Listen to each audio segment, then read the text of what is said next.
Magandang umaga Pasigueño. Live tayo ngayon dito sa Barangay Ugong sa may F. Legazpi Street, corner J. Cruz Street. Makikita nga po natin ang truck ng pamaskong handog galing sa ating Mayor Vico Soto.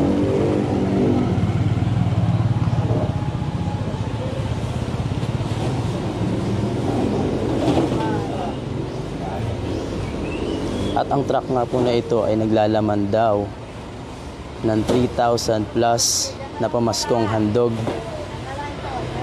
na i-distribute dito sa may Barangay Ugong. Makikita po natin ngayon na isa-isa nilang sinasalansan at isinasakay sa tricycle upang maihatid sa iba't ibang street dito yan sa Barangay Ugong.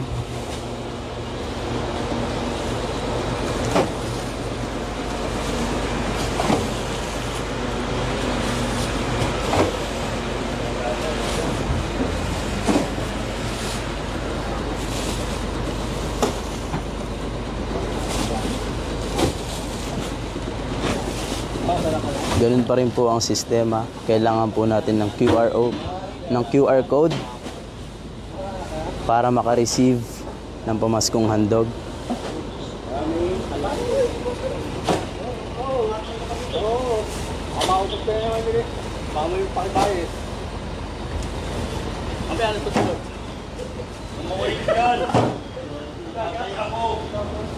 At makikita nga po natin na marami ding nakapila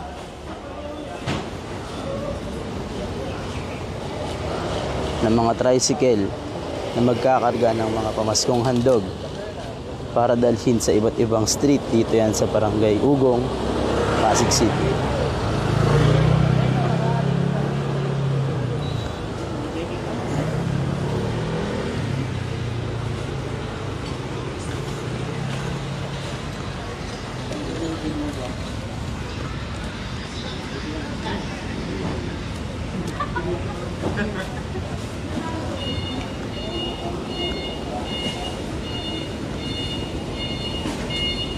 Maya-maya lamang ay pupunta tayo sa iba't ibang street dito yan sa Barangay Ugong upang subaybayan ang pagdidistribute ng pamaskong handog na hatid ng ating Pasig City Mayor Vico Soto at ng City Council.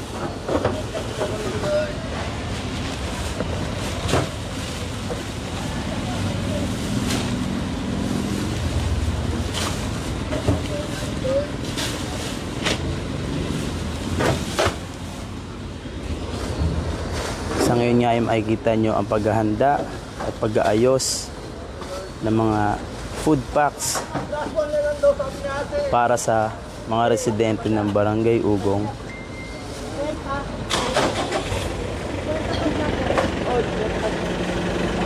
Once na mapuno na po ang tricycle na naglalaman ng mga food packs ay aalis na ito at pupunta na sa iba't ibang street. Dito lang yan sa may Barangay Ugong.